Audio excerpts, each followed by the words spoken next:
जेठानी और देवरानी। रूपा अनीता दोनों ही देवरानी और जेठानी थी। रूपा नौकरी करती थी और अनीता घर संभालती थी। उनका परिवार बहुत बड़ा था।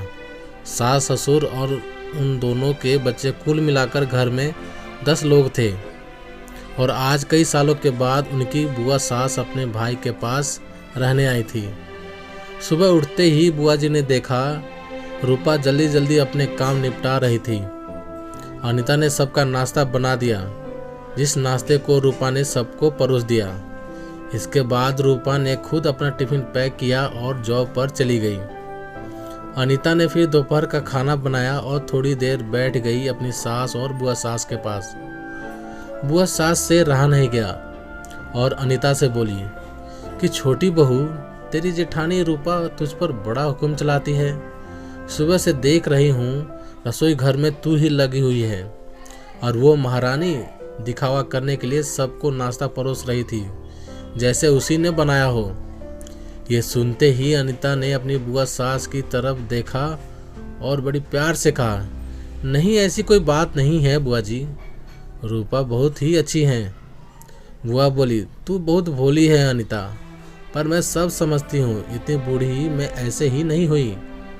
अनीता से अब रहा नहीं गया और वो बोली कि बुआ जी, आपको रूपा दीदी का बाकी सबको नाश्ता परोसना दिखा, मगर आपको ये नहीं दिखा कि उन्होंने मुझे डांट कर सबसे पहले नाश्ता करवाया, फिर चाय पिलाई और वो रोज़ ही मुझे सबसे पहले ही नाश्ता करवा देती हैं, वरना सबका नाश्ता बनाते बनाते तो मैं नाश्ता ही न कर पाऊँ। वो मेरा कितना ख्याल रखती हैं।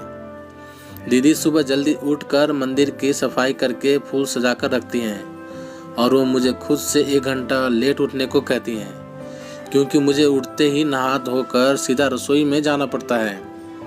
शाम को ऑफिस से आते वक्त दीदी बाजार से सब्जियां भी लेकर आती हैं, क्योंकि हमारे हस्बैंड रात को लेट से आते हैं।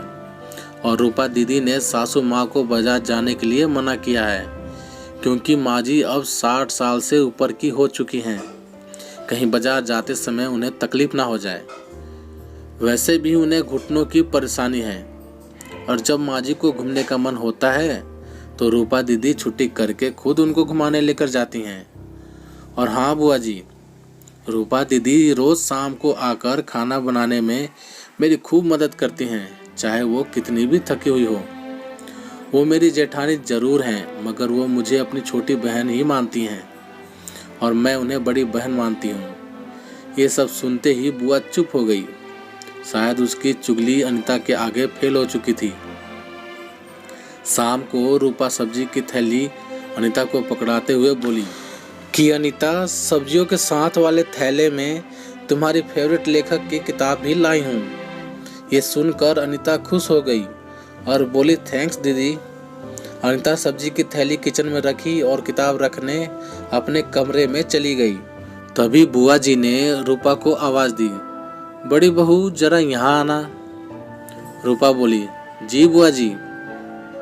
तभी बुआ बोली कि तुम इतनी मेहनत करके कमाती हो और ऐसे ही फालतू किताबें खरीद कर पैसों की बर्बादी कर रही हो, वो भी अपनी देवरानी के लिए।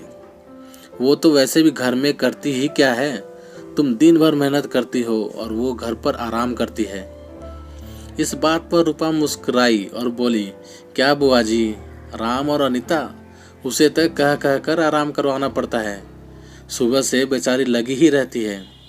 किचन में सबकी अलग अलग पसंद, मेरे और उसके मिलाकर 4 बच्चों का टिफिन सब वो ही तो करती है।